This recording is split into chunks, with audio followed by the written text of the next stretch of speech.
Hey everyone, welcome back to my channel. My name is Rachel, and today I will be sharing with you some of my morning rituals.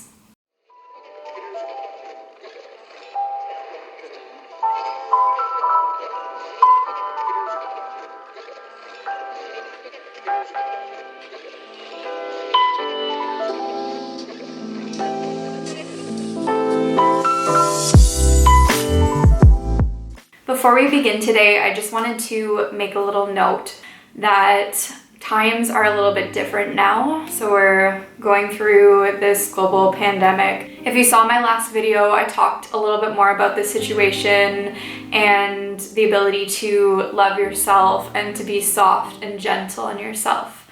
So before we start the video, I just want to say that morning rituals help me. In my experience, they help me to feel a little bit more aligned. They give me a bit more energy for the rest of the day, and they help me to be a little bit more productive. But I don't do them every day. So there was a period in my life where I did them every single day. I was really set on waking up early, doing my morning rituals, and then I had everything lined up. I time blocked my day, and I was the most productive that I ever was. And when I say productive, I just mean productive by society's standards. The reality is that taking care of yourself, healing, processing your emotions, and doing what feels right and in line with yourself and with your soul is what's productive, and not what society defines as productive. So while I was doing this, and while I was doing these morning rituals, and while I was being productive, I felt good and I felt like I had a lot of energy. But looking back on it now, there were some things in my life that I wasn't processing. I was putting a lot of my energy and focus into my tasks and not actually into my emotions, what I was feeling, if I was happy with my life, all these different things. So while society may define success as being productive, I personally think, and I'm sure most of you can agree too, that being successful is living a life that you are happy with and that feels in line with your soul, and that really genuinely makes you feel happy and makes you feel a little bit more aligned with your destiny. Lately, my days have been starting at around 7 or 8. My partner is still working, he's working from home. So we set the alarm for about 7:30. Naturally, this is the time that we usually wake up anyways. We just have a soft mantra music playing when we wake up, so it's not jolting our nervous system. So if you have an alarm that's jolting and that's loud and that's kind of shocking you awake, that's not good for you. I recommend to use a more gentle way to wake up, so mantra music, nature sounds, or just something light that slowly wakes you up. Usually we give ourselves a little bit of time, so it's not really recommended to hit snooze, but we like to take things a little bit slow, especially lately. We are allowing ourselves to hit snooze, or maybe if we feel like we're awake, we'll just turn it off and just stay in bed for a little bit. In the past, I would just wake up and do my morning ritual right away, and that felt really good for me. But for me now, taking this time has been really nice, so that's what I've been doing. I've really been feeling like I need extra sleep right now too. It might be the same for you. Just extra rest. We're processing a lot, and I feel personally like most of us are processing more than this global crisis. A lot of us might be going through situations right now that maybe we weren't dealing with before the pandemic, and now we kind of have no choice but to deal with it. And it might seem like a bad thing, and maybe you feel like your world is falling apart, but actually it's being placed together. It's really good to feel those emotions, because those emotions were inside of you anyways before, but now you're processing them. Now you're allowing them to move through you so that you can let them go. And that's what needs to be done. Otherwise, you'll just have to process it later, or otherwise another situation is gonna just come into your life if you haven't healed it yet and cause you to deal with it. You can't just keep living your life and not dealing with your stuff, because it's just not gonna work.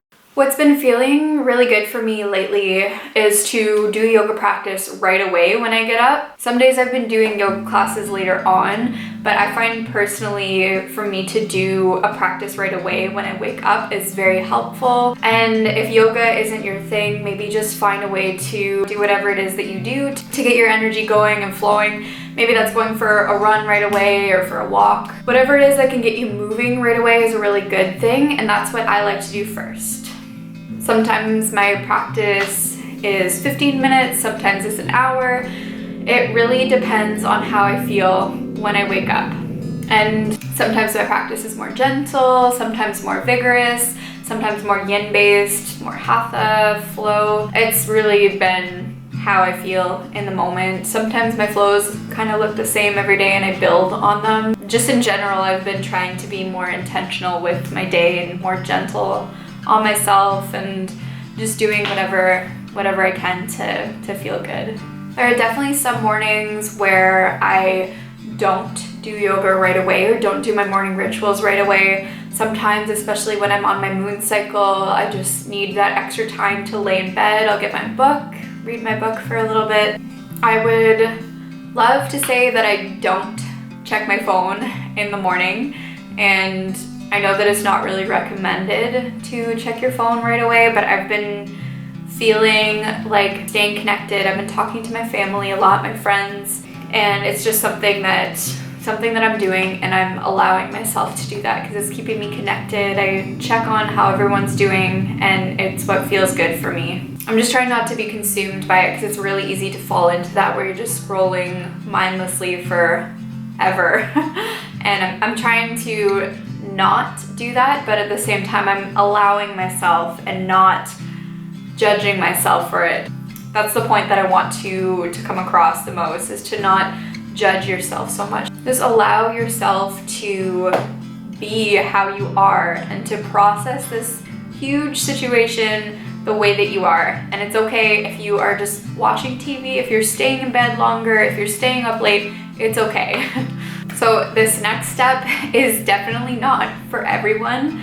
And again, I want to get back into that not judging yourself. If this doesn't align with you, if you're like, no way, then don't do it. But for me, what feels really good is taking a cold shower. And I resist it a lot, but it's what makes me feel really good. And I got out of it for a while, but the other week I was walking my dog outside and I put my feet in the cold water. I was being meditative. It was a relaxing and peaceful walk. And when I put my feet into the water, I got this message that cold water is your medicine. So for me, cold water makes me feel alive. It brings me energy. It makes me feel really good. So that's why I do it. I don't do it every day, and it is not recommended for pregnancy or if you're on your menstrual cycle. So be gentle with yourself. Even for me, I find when I'm on my menstrual cycle, even coming off of it after, it takes me a few days, and you can definitely do it after. It's just, I think maybe for me to get back into the rhythm of it, it takes me a little bit because it's not necessarily fun while you're doing it, but it makes me feel really good, and that's why I do it. So I'll be giving you a little bit of tips. Some days before I start the cold shower, and even during the cold shower, I'll oil pull. So it's just taking a spoonful of oil. I've been using coconut oil.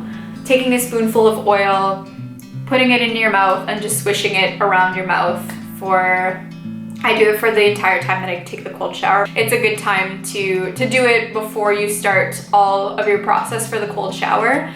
It's from Ayurveda, and it just really helps to clear everything out, clear toxins out from in your mouth. So before I start anything, I brush my hair with a wood comb or a wood brush actually, because I've tried a wood comb before, but I got lots of hair. So I use a wood brush, and then I put my hair up just so that it's out of the way, especially when I'm putting oil onto my body. I don't want it to get on my hair. Next, I put oil on my face, and before I do that, I splash cold water onto my face, just to get it to clean a little bit before I put the oil on. I use coconut oil for my body, but my face is really sensitive and I find coconut oil just clogs my pores. So I've been using Woman Divine's cleansing oil. This is not a sponsored video at all. I just love her products a lot. She's a local Ottawa company and it's a really good time to support local businesses right now. And I would definitely recommend her products. They're very clean. I put the oil on my face, I massage the oil into my face. Then I'm ready to dry brush my body. So for dry brushing, you want to start from the outside of your body and then build up in towards your heart. This is helping with circulation. It's helping to cleanse your lymphatic system. When you go over your belly, just do a counterclockwise motion. This is helping with digestion. Dry brushing feels really good to me and that's why I do it. I find I can't do the cold showers without these steps that I'm giving before. So these are my tips and tricks. After I'm done dry brushing, I oil my body. So like I said, I've been using coconut oil. I prefer almond oil. I just ran out of almond oil and I'm trying to limit my trips to the grocery store for obvious reasons. As I said, cold showers aren't for everyone, but if you feel called to try it and you haven't tried it before, then I would recommend trying it and just see how it goes. There are some great benefits to cold showers, like helping your immune system, increasing your circulation, flushing your capillaries, and cleansing your lymphatic system. So it might be a good idea to try it out if you're feeling called to, and if you're not, that's okay. I find it helpful to start with just my hands and my feet. I don't have a stand-up shower right now. We bought a house recently and our house just has the tub and a hand shower? Hand thing. I actually prefer doing it by hand because it's really giving me the control. I took a long time to try it out and I used it as an excuse that I didn't have a stand-up shower because I liked it that way before, but now I think I prefer it this way. So I hold it, and if you don't have the handheld one, you can just run in and out, put your hands in, do your feet, your legs, your arms. And then what I do is I start with my chest, get my face in, and then go to the back because the back's a little bit hard to do. You might find whatever works for you. If you have a stand-up one, you can run in, run out, feel what works best for you, try it out, and see what works best for you. This is gonna be a process and you'll build your own relationship with it, and maybe that relationship is gonna be that you hate it, and that's okay. As you're doing it too, if you have the stand-up, it's a little bit easier to massage your body. It's really good for women to massage your breasts while you're doing it or before when you're putting on the oils. It helps to move the lymphatic system in that area. It's recommended to do it until you feel warm, but as you're trying it out at the beginning, just do it for as long as you can. If that's only 30 seconds, then that's perfect. If you can do it for 2 minutes or however long, that's perfect. Play around with it. You'll notice that as you do it, if you're doing it more consistently, you can build up a little bit from there. And if not, then that's okay too. If you have long hair like me, you can either keep your hair up during it, or I like my hair when it's natural, and when it's wet, it just kind of curls nicely. So I've been finding it really nice I leave my hair up at first, I wash all the oil off, I wash my body with soap, and then I put my hair down so that I can wet it, so that it can curl nicely. It just makes me feel a little bit better. I like my hair down way better than up, so it's kind of nice. It just I like my hair, and it's nice to have it, to be able to have it down and to feel good about myself. I don't usually wash my hair with the shampoo and conditioner when I'm doing my cold showers. I just do it once a week, and usually it's when I'm taking a bath or have the time to take a nice warm shower. After the cold shower, you might feel a little bit warm, but really your body is still cold. So you want to rub yourself vigorously with a towel just to get everything warmed up and to get things moving. Put the towel over top of you. If you're doing the oil, then spit the oil out either in the trash or in the toilet. You're gonna clog your sink or your bathtub, so make sure that you dispose of it the other way. Also, if you're using coconut oil, like I said, it can clog the bathtub, so I put the hot water on for a little bit after to let everything go so that I'm not clogging, and also so that the next person that's going in isn't just gonna slip when they go in. Once you spit the oil out, you'll want to brush your teeth and do whatever it is that you do. You can floss, maybe use a tongue scraper if you have that. Then it's my favorite step, which is my skincare. Again, I use Woman Divine. I spray my face with rose water mist, which feels really nice. Next, I use my face serum. So I put it all over my face and neck. And then I use my gua sha tool, which I might actually be pronouncing wrong. So I apologize if I pronounce it wrong. I used to have a jade roller, but my jade roller broke, and I actually prefer the gua sha anyways. I just massage it on my face. There is a whole routine that you can look up. Basically move the tool away from the center of your face. What this is doing is it's helping to increase circulation. It's helping with that lymphatic flow. I use the fire quartz one, which there's a little bit of information on the Woman Divine site. They sell these there too. Again, this is not sponsored. I'm just a huge fan. On her website, it says that the fire quartz helps with vitality and energy, and it helps to promote action and strength. It also says that it's a purifier and can bring you back to your original balance. So I would recommend when you're choosing one, you don't need to buy it there. There's plenty of other places that have a gua sha.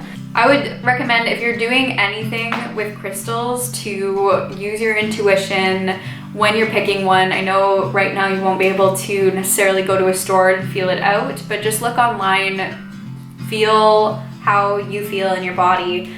Most of the websites will have descriptions also if you want to follow the description on the benefits of each crystal, because they'll each have a different benefit. They're all really good and you'll find what's best for you. After that, I use my face balm, which also feels really good, and I use the eye cream. After I'm done my ritual on my face, I get dressed and I'm ready to start the day. Again, I've been trying to be a little bit more intuitive. I've had the privilege to be able to stay home right now, which I'm grateful for. I've been trying to feel out when I feel hungry and then eat then, but it's kind of ended up being around the same time every day. So I'm usually done my morning ritual around 10. 10 is usually the time when I'm hungry. My dog eats at the same time as we eat at too, so she gets really hungry around 10, and so do I. We've been playing around too with what we're having for breakfast. A lot of days we have oatmeal, we have coconut yogurt and fruit or smoothies is what we've been sort of mixing around, and we really want to do what feels good for us. So on colder days we usually eat the oatmeal, on warmer days we'll have the smoothie or the yogurt. Of course it depends on what we have for groceries too, because we're not going to the grocery store as much, so we try to plan ahead for a week and a half in advance. After I'm done breakfast, I've again been feeling out what feels right. I have a bullet journal. I'll take a look at my bullet journal. I usually have the tasks that I would like to accomplish for the day and for the week. But again, I've been trying to be intentional, and I want to make sure that you know I have days where I don't get around to doing my tasks, and I've allowed myself to be okay with that, and I really encourage for you to do that as well. Of course, some people, if you're still working, you need to do some of your tasks. So I like to organize my tasks by high priority and low priority. So the higher ones obviously are the ones that you need to do, and then organizing it by that. And then the low priority ones are just ones that you want to accomplish, so that when you have that time where you're feeling a little bit motivated and maybe you've completed all of your higher ones, then you can go and look to your lower tasks. So every morning is different. Sometimes I'll look at my bullet journal, I'll do my tasks. Sometimes I'll take the dog out for a walk right away. Usually we've been doing it more in the afternoon, which has felt really good because it's a little bit warmer. It's still spring, so it's kind of colder in the mornings. Sometimes I'll read a little bit more. Sometimes I'll dive into, I'm taking an online womb sciences course. Sometimes I'll journal. Sometimes I'll use my fairy cards, which I've been loving. I've never found a set of cards that I've resonated with so much, and I've been really feeling so connected to the fairies lately, and I feel like they have a lot of wisdom to offer me, and I would love to share that with you guys at some point. Maybe do card readings. If you follow me on Instagram, I post the occasional reading in my stories that you can follow along with. So again, I want to just make note that everyone is going to be different with this. Some people, morning rituals just don't work for them. Sometimes people are more evening people, so they have a really good evening ritual going down. This is also a different time being in this quarantine, being in this pandemic that's happening right now. Personally, I don't have a very good evening ritual. I've kind of just been resting, watching TV with my family. I have a good skincare ritual, which I find really helpful, and at least I have that thing, but I don't usually have a very good evening ritual, whereas some people have really great evening rituals, and that's okay. That's what I want to get across from this whole thing, is that you're gonna have something that resonates with you, and I'm gonna have something that resonates with me. I just want to share what makes me feel good, and maybe if something lit up inside of you while I was sharing that, then try it. You want to always do what feels good for you. And if you have the privilege to sleep in a little bit, that's okay. Sleep in, and you can do your morning ritual when you wake up. It doesn't need to be that you wake up at 5 a.m., you do this morning ritual, and then you are productive right away. It doesn't need to, we're falling out of that right now. What feels best is to just do what resonates with you. Wake up with intention, even if that intention is, okay, maybe I need to stay in bed for a little bit longer. Maybe I just need to check my phone, check in with my family, check in with my friends, be with my partner, whoever you're with. And just know that you don't need to have a solid morning ritual. You don't need to be extra productive. You don't need to do all of these things in order to feel worthy. Just do what resonates with you. Wake up with intention, feel yourself, process your emotions, and live from that space. That is what will bring you joy. That is what will bring you a fulfilling life. That is what you are destined for, what you deserve, how you deserve to live your life. Listen to yourself, love yourself, because you are worthy. Thanks again for tuning in to my channel. If you haven't already checked out my other video, then please do. Thank you for subscribing to my channel. Thank you for liking my video. If you would like to take the time to make a comment about how you feel about this video, maybe your own morning rituals, maybe if you're more of an evening ritual, what you like, what feels good for you. If you picked up something from the video, you can write it in the comments. If there's something that you want to see me do for another video, I am open if it's what feels right for me. I'll be doing weekly videos, so remember to hit subscribe, and I'll see you next week.